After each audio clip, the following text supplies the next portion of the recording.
Hey. Well, welcome to episode 194 of Awkwardly Awesome Podcast. I'm your host, Jason Freeman. That's me. And today I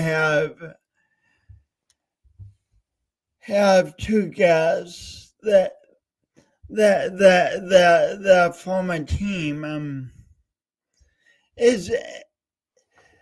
It's interesting how the strength of a team is often comprised of people with different talents that complement each other.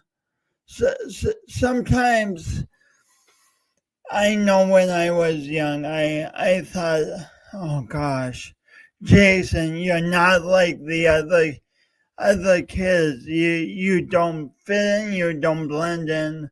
What I didn't realize is that dynamic and effective teams are made up of people with many talents.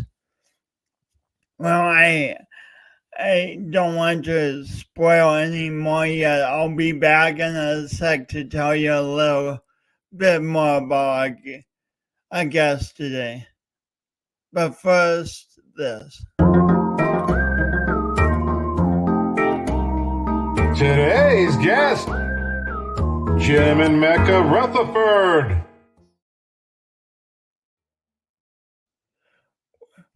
Welcome back to Awkwardly Awesome Podcast. I've been excited for 6 months, eagerly awaiting this conversation with Jim and Mecca Rutherford. They are wonderfully busy people with lives full of exciting opportunities. Mecca is an extremely talented, award-winning artist, and Jim is a pastor at Oak Hills Baptist Church in Sioux Falls, South Dakota. Their son just graduated from high school, and their daughter will be a high school sophomore this coming year. Please help me welcome Jim and Mecca.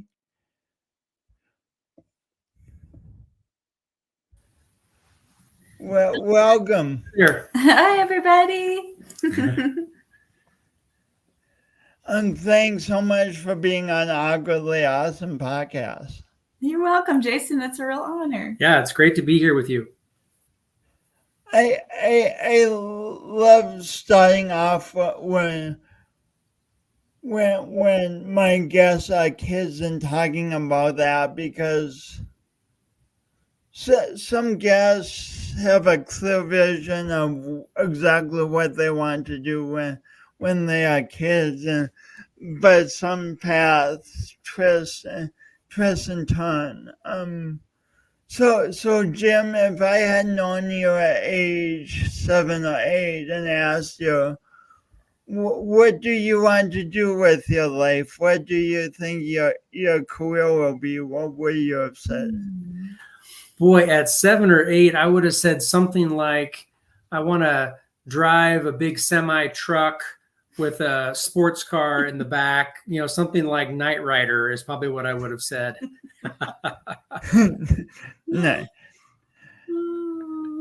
I'm glad you brought up Knight Rider. Back then, a car that talked to its owner seemed so amazing, but now... Yeah, we all have some kind of Siri in our cars, right? It's not nearly as cool. But yeah, back then, I'm not sure, Jason, what career path that would have been, but just driving around a big fancy semi with a fancy sports car in the back, that's probably about as far as I could imagine my career going as a 7 or 8 year old. But yeah, that's that had to fade into a true reality. But yeah, things do change over time. It would be a far different conversation if we were talking and you were like, Jason, my job is driving a big semi with a sports car in the back. Right. It would have been fun, but it'd be far different conversation. Yes. Very different life. That's right. Yeah. In Mecca, if I had asked you at 7 or 8, Well, believe it or not, I actually wanted to be a painter. I remember being, well, actually at 7 or 8, I was thinking, because I grew up just with a sense that I knew that God loved me. And I thought that nuns were sort of married to God. So actually at 7 or 8, there was a little season there where I wanted to be a nun because I thought, what could be better than being married to God? But that quickly shifted to being a painter. But there was a girl up the alley from where I lived. There was an alley behind us back in Illinois where I grew up. And so us kids all played in the alley because it was safe, you know. And this girl at the alley, she was a gifted drawer and painter. And she said, well, you'll never make it as a painter because only really special people can make it as painters, and you're not enough. I got that early on. Wow. Early on from the bully up the alley. Believe it or not. It's a really good reminder that kids are not always nice to each other. No, they're not. No. And that was my first message that, well, that's a nice dream, but give it up early because that's foolish, you know.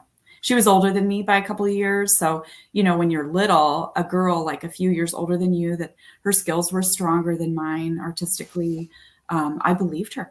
I did. So you looked up to her and... I did, unfortunately.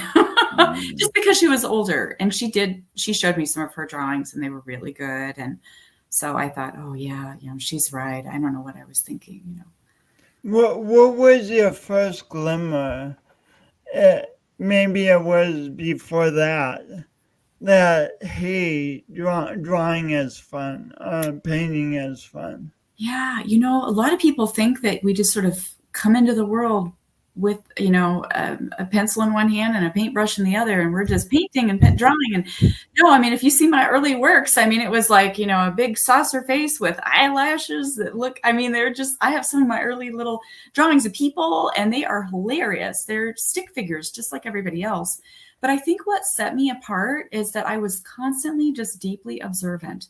I was observing just the tiniest flower and the most intricate pattern on that flower. Most people just saw white flowers, but I saw the number of the petals and the way the green starts in the center and fades to white on the tips. And I was constantly observing leaves of trees. You know, in the fall, we had a sugar maple, sugar gum tree in our front yard. And those trees, if you know what they do, they actually change their color all fall.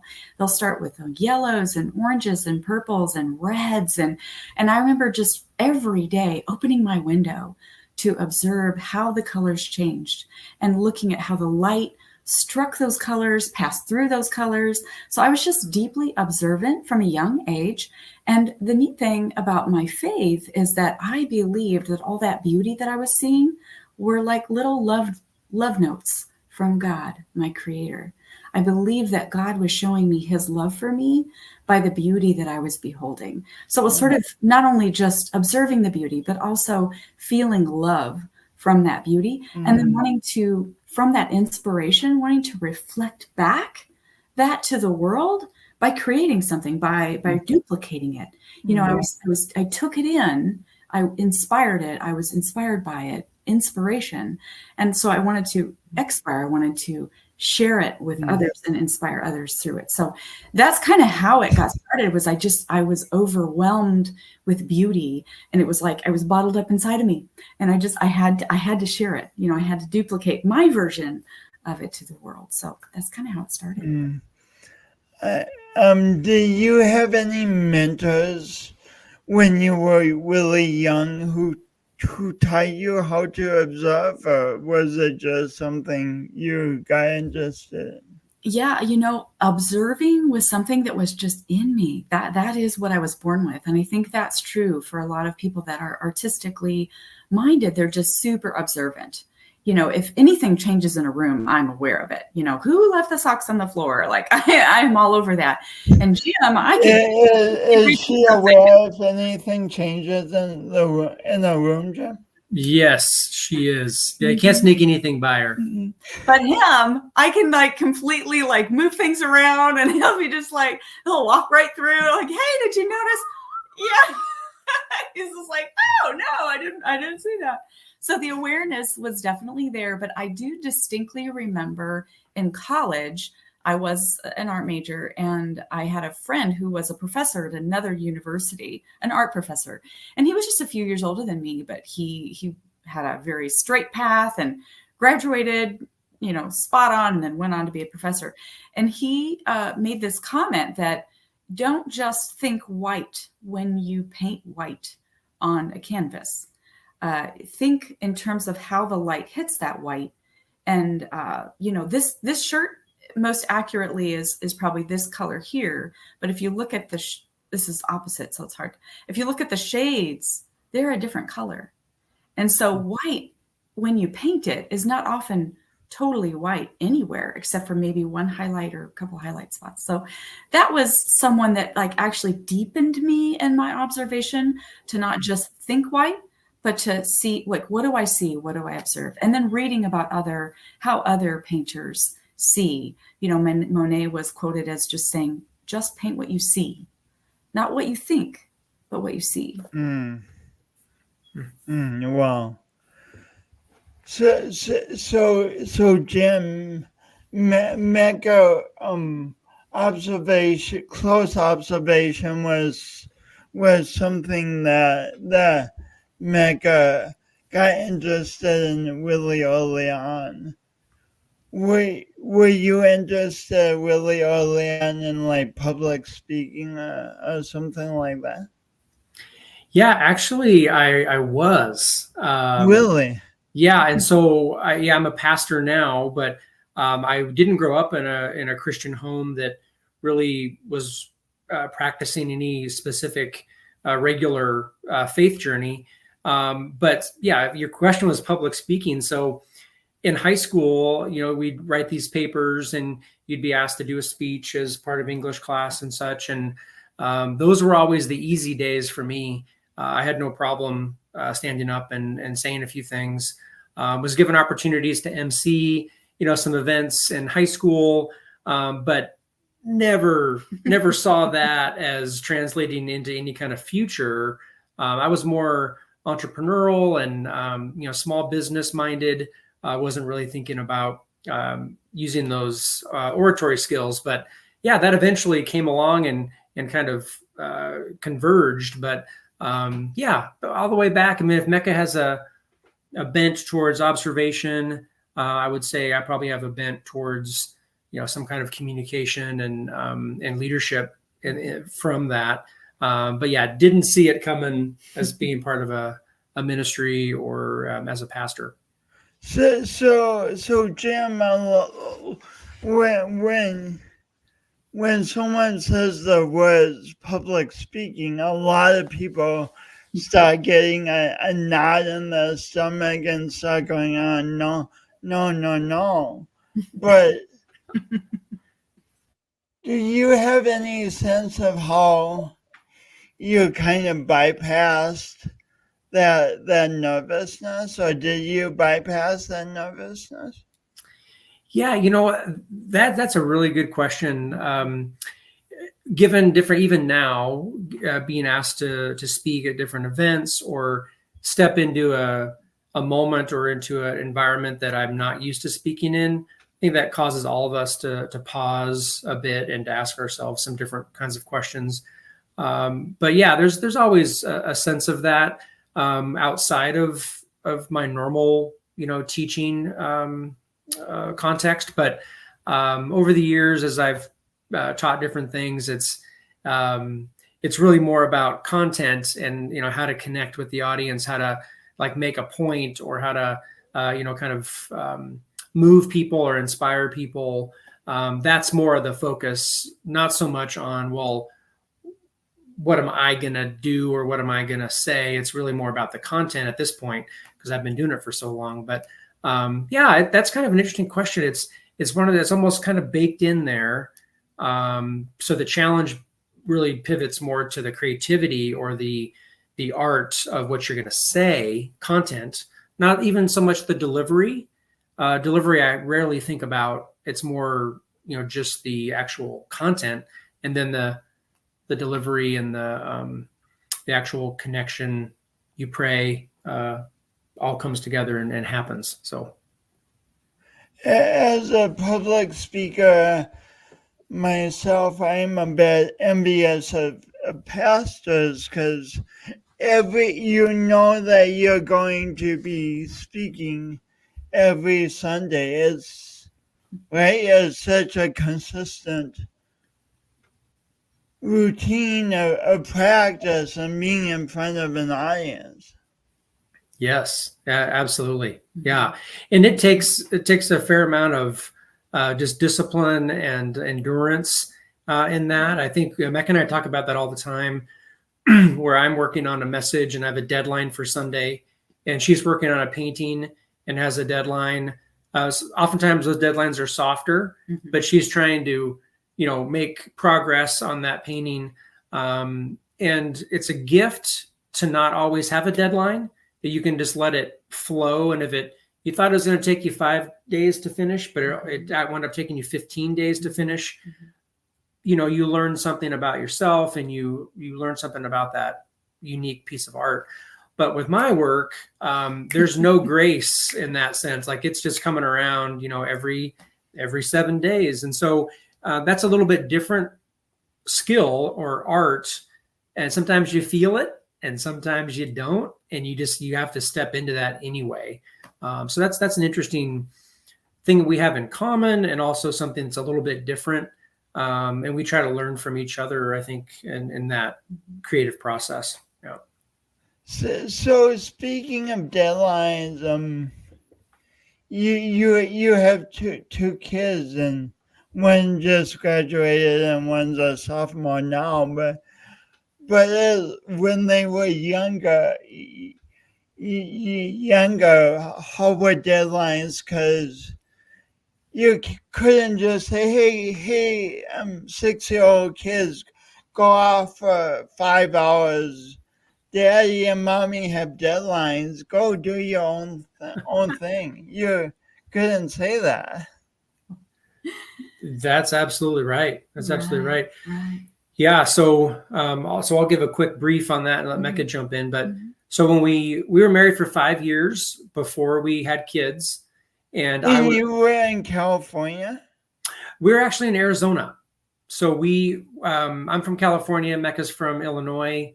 Kind of a number of different stops and starts, but we both wound up in the Phoenix Valley and met there, married there, and then we wound up moving back to California for my first calling. So 5 years without kids, and Mecca was doing a lot of art during those first 5 years, and even into our first child's 3 years old or so. But when the second child came, that very point you made, deadlines, realities, needs of the kids, we really valued the kids more than the career. And so Mecca stopped painting for about 11, 12 years there, and really was homeschool mom and focused most on the kids. Did a little art here and there, but nothing you'd call or label as a career during that time. But then I kept marching on, with my career, was the breadwinner, if you will. So that's really part of Mecca's journey in a big way, was the kids. And they weren't set aside for art. She set aside art for the kids, and now the kids are older, and now she's back to full steam ahead with art. Mecca, during that time, it's wonderful that you chose to focus on your kids, but did part of you miss painting, or didn't you think about it? Oh, I thought about it every day. You thought about it how There, often? yeah, I would say every day. There wasn't a day that went by that I didn't think, wow, I'm just making food and, keeping these guys out of trouble and teaching them how to, draw and, or, write their letters and, just the basics of life. But I really, because the world wants you to think that your identity is based in your, basically how you contribute to the gross national product, basically how financially viable and successful you are, tends to be how the world, sort of defines success. And so I had 2 undergrad degrees. Okay, I was a dual major in sculpture and painting, and I got a master's degree in biblical leadership. So I'm a girl that I know my Bible. And so I have those, I have 2 undergrads and a master's degree under my belt. And yet, and I needed those. I wanted those for the training, for the calling that I felt God had on my life. But I had to lay those down because my daughter wouldn't nap. Bottom line is my son napped really well, and we had him for 3 years before our daughter was born. And so I could paint all during his nap. So I kept it going.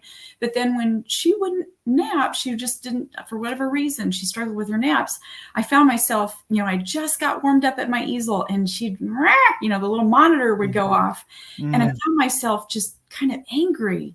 And I realized if I keep painting, I'm going to be in a constant, and then others might say, well, you can always opt for, daycare. But at my core, I felt, despite what the world says about value, I knew that the most incredible masterpiece that I would ever have tiny hand in forming and in helping to raise and protect and, creating, if you will, but not like ultimate creator, but just a part of helping to develop the greatest masterpieces would be my children. And so that's what I relied on, was that the most valuable thing I would ever do or accomplish with my life is not only in my children, but in my children's children and my children's children's children. I am impacting generations by shaping the life of a child. And so I had to I am impacting generations by shaping a life of a child. Wow. So I had to cling to that with all I had, because I had been raised in the typical thought that, my value is based on my success, and my success is based on my financial viability. And I had no financial viability as a stay-at-home and then homeschooling mom, which I never dreamed I would do, but that's just kind of the way God led our unique path. And I have absolutely no regrets now. And so, yeah. So in a sense, you felt 2 callings in terms of vocation. I mean, one, to be a painter that your young life was about and your schooling was about, and then a second one to raise kids. Yes. Which was challenging, but it also meant you weren't bored with life, I suppose. What was that? I'm sorry. I mean, it sounds challenging having both those vocational callings, but it also meant you were very engaged with life and not like bored and wondering what to do. Yes, absolutely, Jason. That's well said. I was just thinking, the neat thing about it was, and I think this applies to everyone out there, sometimes you have to put your dreams on hold for whatever reason. Whether you maybe need to go back to school or gain some skills, or there's life circumstances. A family member is ill and you have to take care of them, or you have a disability that maybe comes and goes. And so sometimes you have to put things on hold. you can always find a way to strengthen that calling in the midst of attending to other things that are more primary at the moment. And I will tell you that I grew as an artist in that time. I grew in that. I never stopped observing. I was continually asking myself the question with a beautiful sunrise or sunset or clouds, how would I paint that? How would I paint that? How would I accomplish that? Or what part of this scene is working? Why does this look like it would be a great painting? Why? And it's because of the depth and the blues in the distance and the layers. And so I never stopped training my eyes. I never stopped training my ability to capture, a composition. And I was always taking pictures and always watching the light as it changed throughout the day. So you can, in those times when, I call it my years of laying down my brush, when my brush was down, my mind and my heart and my soul were still open and alive to all the inspiration that God had for me. Wow. So I came back a better painter. I actually came back right off the bat a stronger painter 12 years later. Wow. Yep. Speaking of powerfully nurturing callings, Jim at age 13, what were the circumstances that led you to a Christian camp? Oh, yeah. Yeah, so I mentioned earlier that I didn't have much of a faith tradition in my home, but my grandma did. She was a committed Christian, and we moved from one town to another, closer to grandma, and we were actually in the same city or the same town. And she knew that her church was sending the youth group to winter Bible camp. And I was a new kid in town, and she offered to pay for me to go to this camp. And I was, what is this? And what's this all about? But I was a pretty adventurous kid, and that sounded like fun. And there was a bunch of cute girls that I knew from my school that were going. And I was like, well, what could go wrong? You're in this van with all these cute girls. Let's give it a try. So up we went. It's one of those long weekends, it was a winter camp. So you leave school early on Friday, you come back Sunday evening, long drive way up into the Sequoia National Forests above Fresno. So this is in California. Yeah, this is in California. A long drive up into Hume Lake Christian Camp in the Sequoia National Forest. And of course, I'd never been there before. This was all new. Never been to a Christian camp before. This is all new. But when we got there, we were middle schoolers. So I was in 8th grade at the time. And we walked, we kind of driving through the forest, and all of a sudden, boom, come to this camp. And there's this auditorium there that sat like 600 people in this auditorium.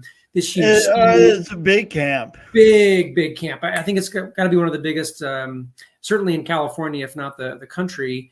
So it was all kind of new experience.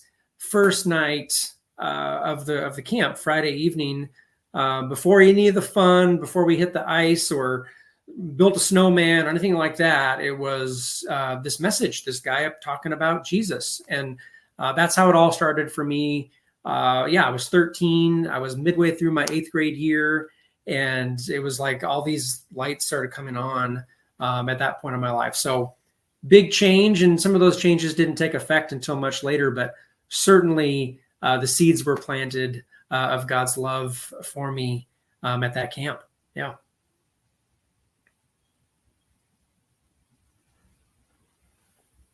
What do you think about that camp experience was transformative for you? Yeah.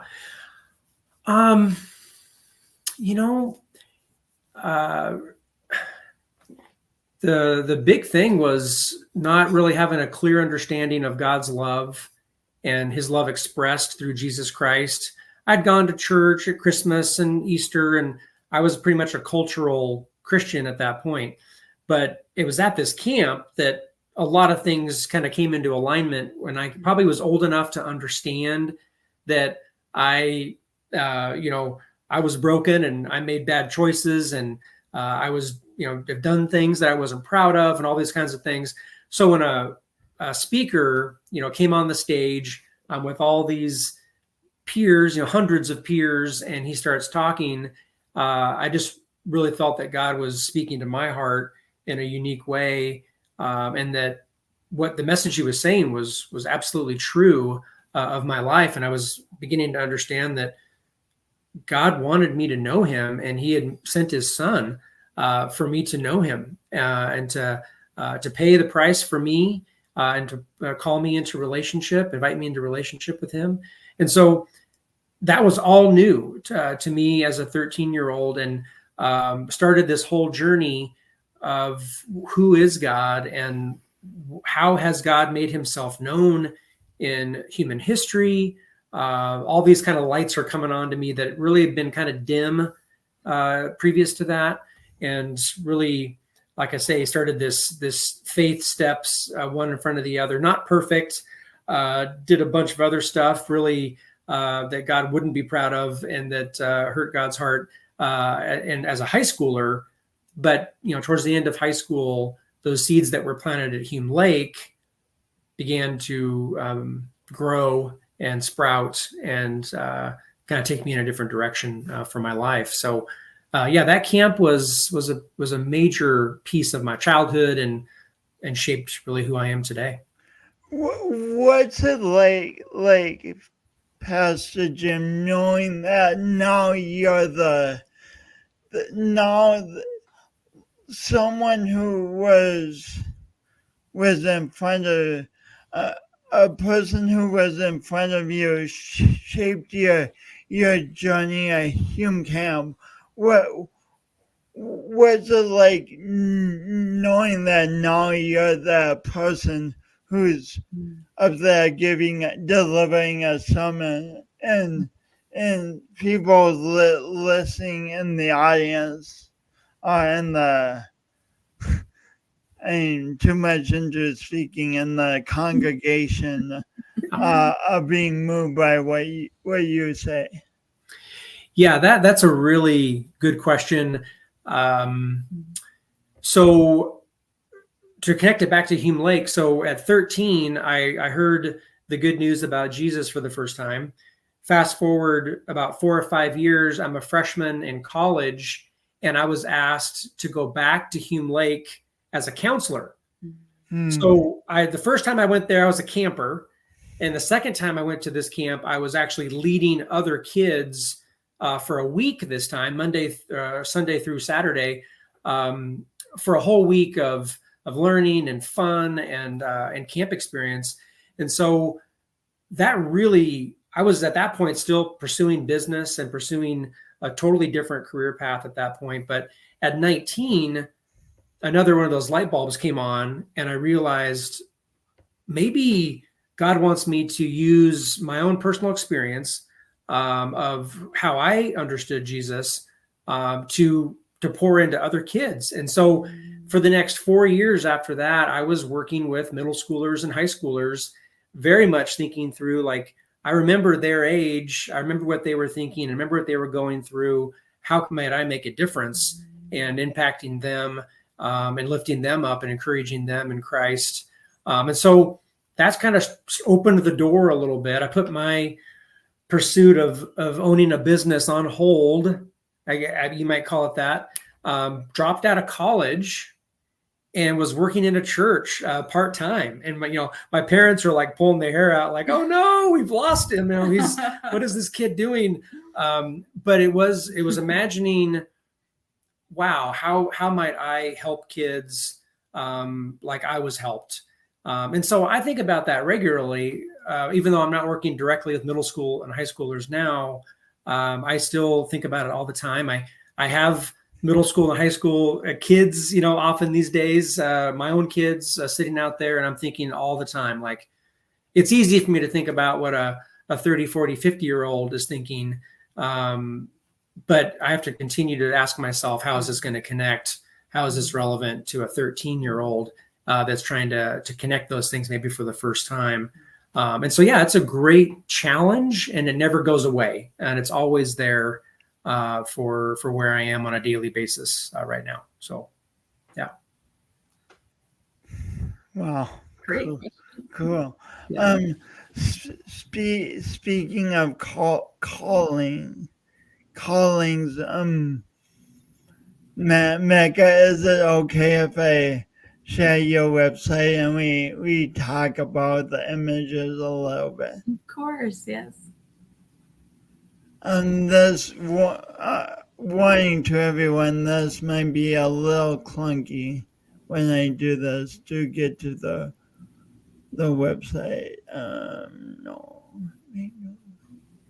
Oh, so is your website filling up the screen right now? Yep. Mhm. Yep. So so Magnolia Glory, Mecca, this looks like a photograph. Thank you. Oh, So this is a long way from the stick figures you were describing as a kid. yes, it is. Yes, it is. Oh, I can make it bigger. Cool. Yeah, There we go. that's beautiful. So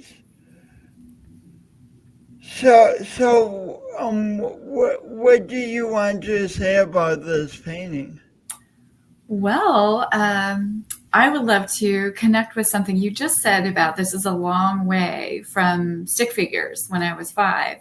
And yes, it is. A lot of people, will say when I tell them I'm an artist, first of all, I don't think they believe me that I'm actually a professional artist. And when they realize like, oh, you're a real artist, I'm not just dabbling. It's not just a hobby. I say, yeah. And then they, oh, all I can draw is a stick figure. And then my quick response is, well, when is the last time you had an art class or really drew on a regular basis? And they'll say, well, 3rd grade. I'm like, well, I was also drawing stick figures at third grade. I think the difference between a person who's called to be an artist, who's kind of inspired in the way that an artist is inspired, and a regular person is that you have this constant desire because of your strong inspiration to share it. And so you just kind of want to keep doing it. And so between, when I was 5 drawing stick figures and now I've gotten 2 undergrad degrees. I worked for a company for 7 years as a production artist. So, 32 hours, I didn't quite work full time, but 32 hours a week, I was painting and drawing. But we were talking about deadlines earlier, and in a production company, you have deadlines, huh? Completely, yes. In fact, in the first couple weeks, I had quit a job where I was making a little above minimum wage, but it was enough to pay my bills. And when I started working this job as a production artist in Phoenix, you only got paid as much as the painting gave you, so they would say, okay, yeah, copy this painting on this paper and we'll give you $10. And I think the first painting I had was about worth $10. And I think it took me a day and a half to paint it. And at the time, this is in the 90s. So even then it wasn't a lot of money. So I was like, oh no, I can't pay my bills. But I had saved up enough to where I had about a month of extra income so that I could grow. But I had to, it was sink or swim. I had to, because I had skills as an artist when I took that job. I had 2 undergrads, but I was slow. I was not a fast painter. So I spent 7 years copying other incorporated name artists' work. And so I honed my skills. I learned how to do abstracts and still lifes. And I learned from these other artists who were incorporated, their work was incorporated. I reproduced their work over and over and over and over. And I got really fast and I learned a broad array of materials, but 7 years of that. So just the repetition and the perseverance. If you have a calling, don't give up, stay in there. And it took me a couple weeks before I was making the same income that I was making at the job as a receptionist at my art job. But in that moment, when I made that transition from the job that was paying the bills, but wasn't my calling, to the job that was my calling, there was some scary moments there. I had to let go of that security to dive into what I knew I was called to do. And I'm so glad I did. It was really hard. And I the first couple of days I was at the end of the day, cleaning off my paintbrushes at the sink, crying. Because I was like, I can't, what have I done? I can't paint my bills, And I'm like, but I got to do this, So anyway, that's just. Why were you reproducing other artists' work? Great question. So this company had artists they called them the designers. And so they agreed to give their face and their name to the company. And so legally, the company owned the work and the style and the name of these artists while they worked there. After a year, I could have opted to do that. I could have said, I want to be a designer. I want you to use my face and my name and incorporate my work and send it all over the world, because we supplied places like that are no longer in existence, actually. Ethan Allen, Bombay Company, like we provided posters for Target and Joann's. And, oh, wow. So the work that my hands, accomplished went all over the world under incorporated names. I knew I was called to be a professional artist. I was not comfortable with a company for any period of time owning my name and my face. I just wasn't comfortable with that. Plus, designers had to work overtime and they weren't getting paid for it. They were salaried. And at the time, I was trying to get a grad degree. I was working on my master's. And so I just wanted to work the 32 hours, put in my time, and I could actually make better hourly income as a production artist. Plus, it was training me to work fast and to work with a broad array of materials. I actually learned more as a production artist copying other artists' work than had I just been pursuing my own. Yeah, for sure. So it was humbling, though. I was, it takes strong courage to play second fiddle, to just be second fiddle and let others take the limelight. I had to wait. I had to, again, put my dreams on hold. But in that time, I continued to hone and build my own reservoir of inspiration. I was watching these other artists and looking at their work and deciding, okay, this is successful, that is successful, why? Or these elements are successful, but the rest of their work is not, why? And I can pull and take from all these successful elements and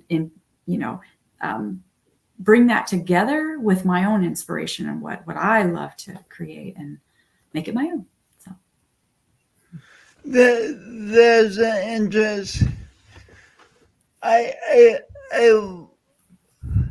So one theme I'm hearing for you, Mecca, is as an artist, you're constantly learning. You didn't wait until now when you have time to devote to painting and such. You were learning while you were focused on being a mom of young kids. You were learning while you were working for this production company. You've never put the calling of art on hold. And so I'm just not going to think about this while I do something else. Right. God made a way. It's sort of like, there's a line from a movie, The Sound of Music, that wherever God closes a door, he opens a window. And it's just a silly little thing, but it's always stuck with me. And so I've always looked at, okay, well, that door is closed right now, but I know I'm called to walk through it someday. So where's the window where I can peek in and see a little of what the future might hold and prepare for when that door does open. Well said. So Pastor Jim, a lot of time when people think of a work of a pastor, you on your website, it says, I love this, that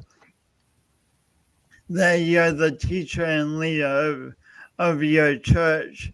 But a lot of times when people think of that, they think of giving the the Sunday sermon and maybe doing weddings and funerals. But what else goes into being a primary pastor at a church?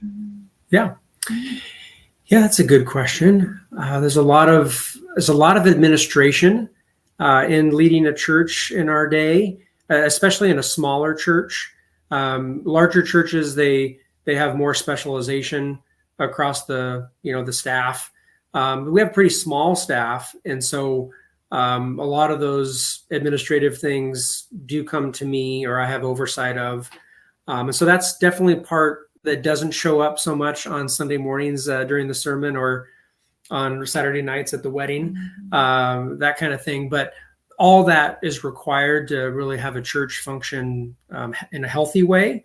That's, leadership development is a big part of what I do. And so it's not just the same 5 people doing all the same stuff all the time. But really we have a leadership model or a leadership structure in place where I need to constantly be raising up leaders. And so knowing your brothers and sisters in Christ, encouraging them, inviting them into new levels of leadership, that's a constant part of how I can get more people involved. The future of the church, we just, for the first time, kind of crossed over into a new era for our church that we're debt-free. The building's all paid off. We have more freedom than we've ever had as a church after 35 years. Congratulations on being debt-free. That's a big deal. Yeah, it is. And I've been at this church for 11 years, but the church is 35 years old. And it's kind of a new era. So we're asking new questions. Where are we going? What's the future look like? How are we caring for kids? How are we caring for teenagers? How are we caring for adults that are raising those kids? So there's a lot of different tiers to that. And one of my challenges is to think holistically and to keep bringing it back to our mission. Why do we exist as a church? It's so easy to get, kind of sidetracked or just kind of drift into all kinds of busyness, but not keep the main thing. And that's something that I have to put at the front of the agenda every day. And so there's lots of different kinds of things that way. I do have a growing staff. So they're, as you bring people on, you're on-ramping people into new positions, advancing different initiatives that you hope are going to bring the love of Jesus to more parts of the world. So it's never, there's never 2 weeks that are the same. It's always an ever-changing list of responsibilities and meetings and different things, and a message to prepare every week. But yeah, that's a little bit of kind of what goes on beyond the sermons, weddings, and funerals. So that's a good question. Thank you. Thanks. That's fascinating to hear. Speaking of busyness, I'm going to ask you this while we go back to your website, Mecca. As an artist, you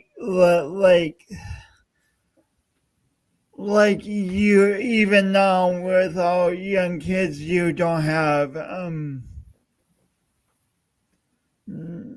how do I get back to?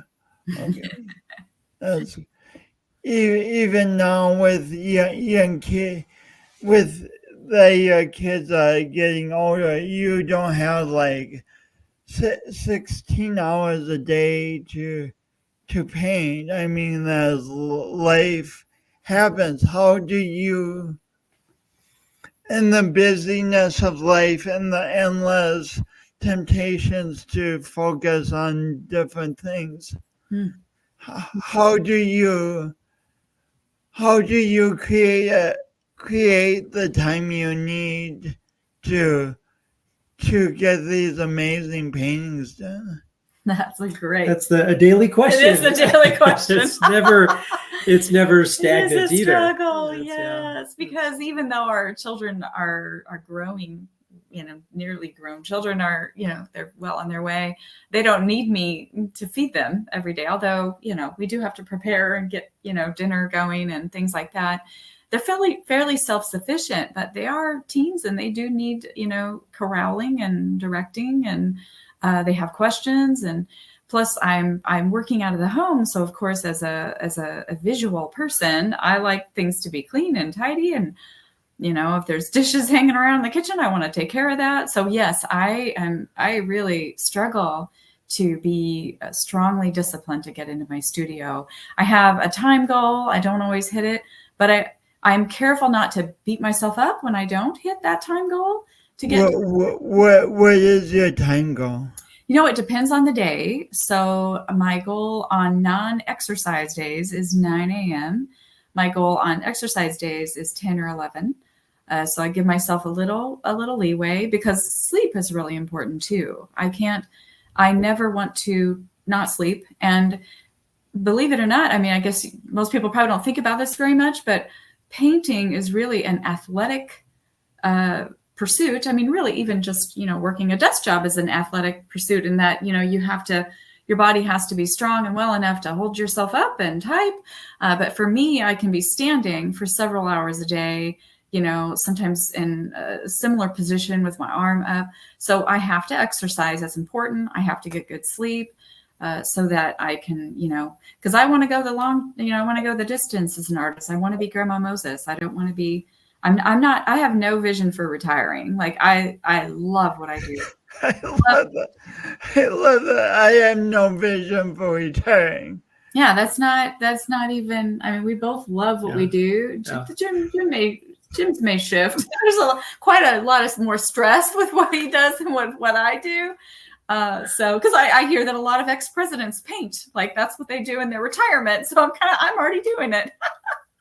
I'm doing what, former presidents do in their spare time as my job. So, but there are elements of my job I definitely would love to continue to hire more people to do, like maintain my website more and more and things like that, the business side of things. So I might want to retire from that. So the idea to have you both on the podcast came from this day. So I love to walk, and I'm walking around downtown, and my parents told me they had this art show, and so I'm like, oh, okay, I'll go to the art show, and I walk in, and it's fun because I know a lot of people, and I'm saying hi, and all of a sudden I hear this lady screaming, "Yay!" And will you pick up the story from them, Mecca?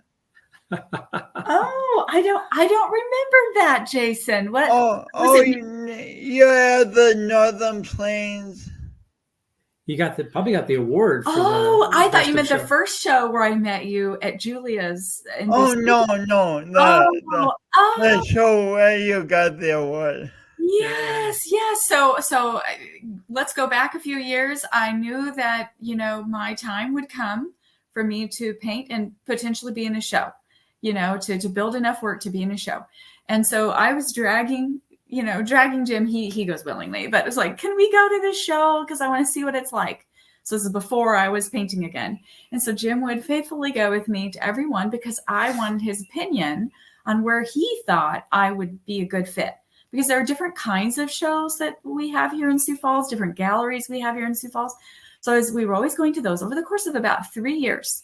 So there's the looking out the window and being ready to walk through that door. And so we kept going to the shows, wondering which one. And it kept coming back to Artists of the Plains. Jim said, that's the one. That's the one that has the kind of it has the draw of people that you're looking for. It has the type of customer that would. So Jim said this is the show. Yeah. It had the level of artist that she was gonna.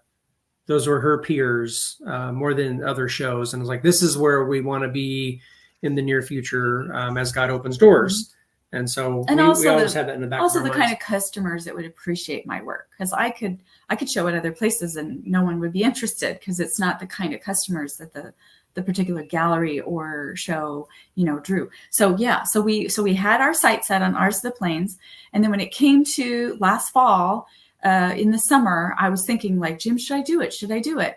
I didn't even have a booth. But I had larger pieces. So I thought, well, I can at least do a table.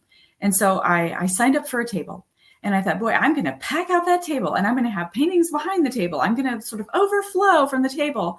And then, but I thought, but I'm going to do a table because that's what I can do. I don't have, the setup for a booth. And then an artist friend lent me last minute, like within the last, I don't know, it was like the last month, right? Yeah. We learned 60 days. Last 60 days. So last 2 months, we knew we had a full 10 by 10. So so that happened suddenly that you had a full. Yeah, sort of out of nowhere, this friend said, hey, because actually she had said to me when, so she's a friend that lives up in Garrettson, about 20 minutes away, and she's a very gifted artist. I actually knew her back at my days when I was in Phoenix working at that reproduction company. I actually reproduced some of her work. Yes, I actually reproduced under her name. Yes, I did. And so it's kind of wild that I learned years later that she lived 20 minutes away from me and all these years, and I didn't even know it because she's actually from here. She's from South Dakota, and I didn't know it when I knew her back in Phoenix. So anyway, she's here, and so we had reconnected, and she said, hey, if you ever need pro panels, let me know. And those are the panels you put up, and hang your artwork on. And so she wasn't going to do the show. And then so a couple months out, I said, hey, I've decided to do Ours of the Plains. Could I borrow your pro panel? And she goes, actually, I decided to do it too. And so she asked for a double section. She goes, but if they don't give me a double section, I'll have a set for you. And so weeks went by, and then she said, guess what? They didn't approve me for a double section. So you can have my extra set. So thankfully, I decided to go ahead and do it even with the table. So there's more to the story where I almost backed out because I was like, what can I do with the table? I have large paintings. I'm not going to be able to show very much. And then I thought, you know what? I'll put easels up. I'll put them all around. I'll make a way, And so she gave me her pro panels free and to borrow. And so then I was like, oh my goodness, I got to get really busy and be very disciplined about getting to that studio. So I have enough work to fill the walls. So I did. So here I am at my very first show, and they have an awards night, and this is your very first show. Yes. Yeah. And so they have an awards, the first night they have awards, and one is for sculptures and one is for paintings, essentially 2D and 3D. And so they give, second place for, they give away the sculpture awards, and I'm not in that. And then they give the painting awards. And I think, well, maybe it's my first year ever. Maybe they will give an award for second place to me. That would be neat. Like, I think I've done pretty well here. I've got a good body of work, and I think it's showing well. Jim